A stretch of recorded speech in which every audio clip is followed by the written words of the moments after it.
اللہم صلی علی محمد وعلی آل محمد کما صلیت علی ابراہیم وعلی آل ابراہیم انک حمید مجید۔ اللہم بارک علی محمد وعلی آل محمد کما بارکت علی ابراہیم وعلی آل ابراہیم انک حمید مجید۔ اللہم صلی علی محمد وعلی آل محمد کما صلیت علی ابراہیم وعلی آل ابراہیم انک حمید مجید۔ اللہم بارک علی محمد وعلی آل محمد کما بارکت علی ابراہیم وعلی آل ابراہیم انک حمید مجید۔ اعوذ باللہ من الشیطان الرجیم، بسم اللہ الرحمن الرحیم۔ عائشہ اسلامک ہسٹری کی پیاری بہنوں اور بھائیوں، السلام علیکم ورحمۃ اللہ وبرکاتہ۔ میری بہنوں اور بھائیوں، سب سے پہلے آپ کو جمعہ مبارک۔ آج کی اس ویڈیو میں آپ کے ساتھ آج کے دن کا یعنی کہ رمضان اور جمعۃ المبارک کے دن کا خاص عمل اور وظیفہ شیئر کروں گی۔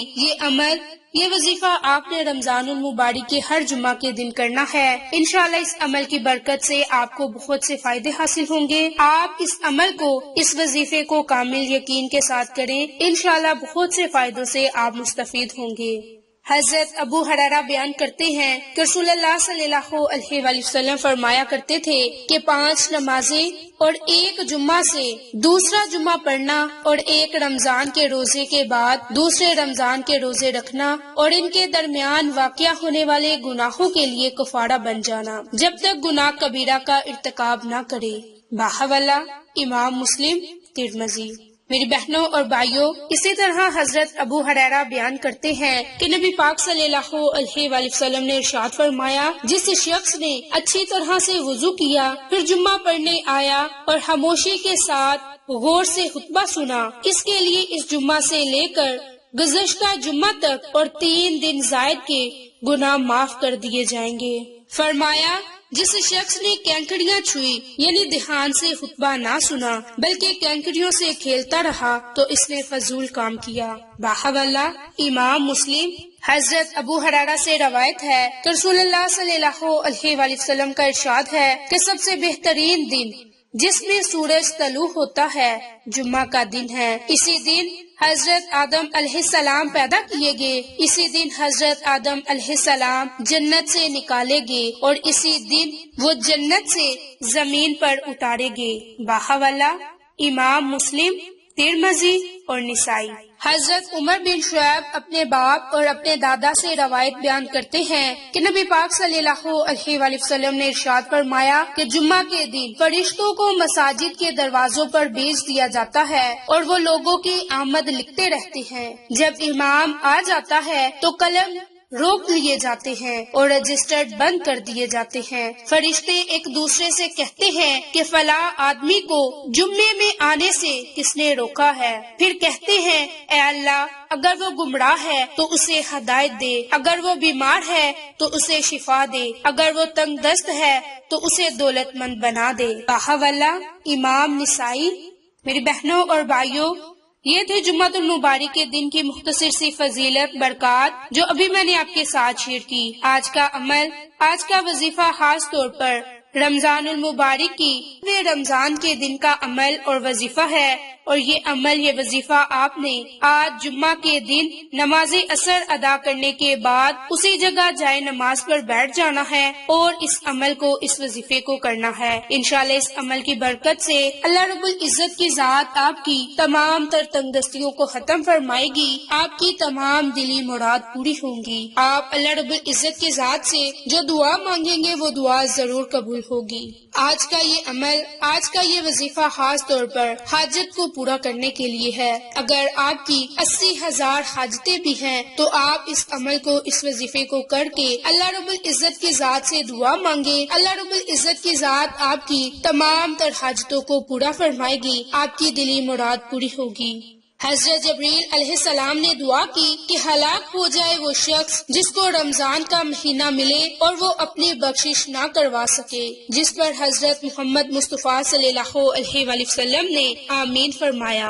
حضرت جبریل علیہ السلام کی یہ دعا اور اس پر حضرت محمد مصطفیٰ صلی اللہ علیہ وآلہ وسلم کا آمین کہنا، اس دعا سے ہمیں رمضان کی اہمیت کو سمجھ لینا چاہیے کہ روزہ وہ عظیم فرض ہے جس کو رب ذوالجلال نے اپنی طرف منسوب فرمایا، اور قیامت کے دن رب تعالیٰ اس کا بدلہ اور اس کا اجر بغیر کسی واسطے کے بذات خود روزے دار کو عنایت فرمائیں گے۔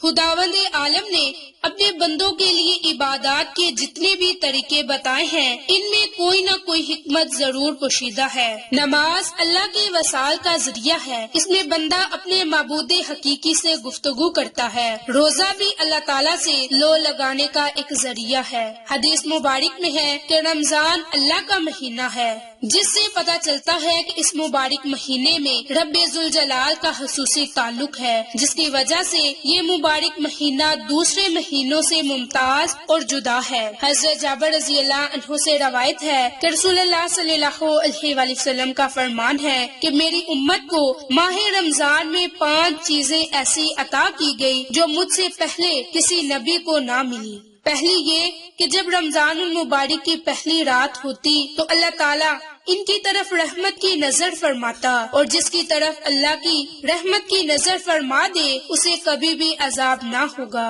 دوسری یہ کہ شام کے وقت اس کے منہ کی بو اللہ تعالیٰ کے نزدیک مشک کی خوشبو سے زیادہ بہتر ہے۔ تیسرا یہ کہ فرشتے ہر رات اور ہر دن ان کے لیے دعائیں مغفرت کرتے ہیں۔ چوتھا یہ کہ اللہ تعالیٰ جنت کو حکم دیتے ہیں کہ میرے نیک بندوں کے لیے تیار ہو جاؤ، ان قریب وہ دنیا کی مشقت سے میرے گھر اور کرم میں راحت پائیں گے۔ پانچواں یہ کہ جب ماہ رمضان کی آخری رات آتی ہے تو اللہ تعالیٰ سب کی مغفرت فرما دیتے ہیں۔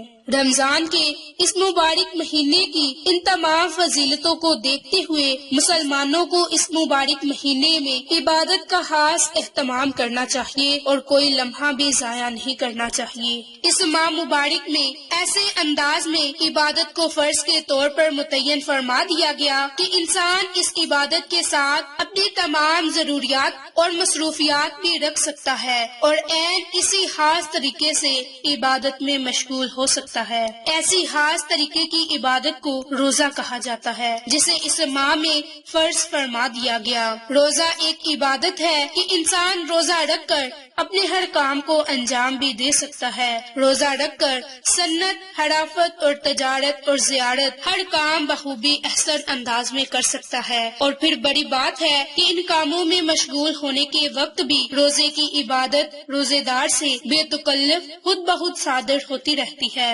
اور اس کی عبادت میں مشغولی کا ثواب ملتا رہتا ہے۔ میری بہنوں اور بھائیوں، رمضان المبارک کے پہلے جمعۃ المبارک کے دن جو آپ نے نماز عصر کے فوراً بعد جو پہلا کام، پہلا عمل کرنا ہے، وہ آپ نے ایک مرتبہ سورۃ کہف کی تلاوت کرنی ہے، اور پھر آپ جب سورۃ کہف کی تلاوت کر لیں تو اللہ تعالیٰ سے اللہ کی رحمت کی طلب کرنی ہے، اللہ سے رو رو کر دعا مانگنی ہے، اور اس کے بعد آپ نے اللہ کے 2 صفاتی نام یا رحمان یا رحیم ان کا عمل اور وظیفہ کرنا ہے، اور اس کے لیے آپ نے سب سے پہلے 3 مرتبہ درود پاک پڑھنے کے بعد آپ نے 100 مرتبہ یا رحمان یا رحیم یا رحمان یا رحیم اللہ کے ان 2 ناموں کو آپ نے اکٹھا پڑھ کر ایک تصور کرنا ہے، اور اسی ترتیب سے اسی طریقہ کار سے آپ نے اللہ کے ان ناموں کی ایک تسبیح پڑھنی ہے، اور پھر آپ نے اس کے بعد اللہ رب العزت کی ذات سے اپنی جائز حاجت کے لیے، اپنے جائز مقصد کے لیے دعا مانگنی ہے۔ انشاءاللہ رب کریم آپ کی تمام تر دلی مراد کو پورا فرمائیں گے۔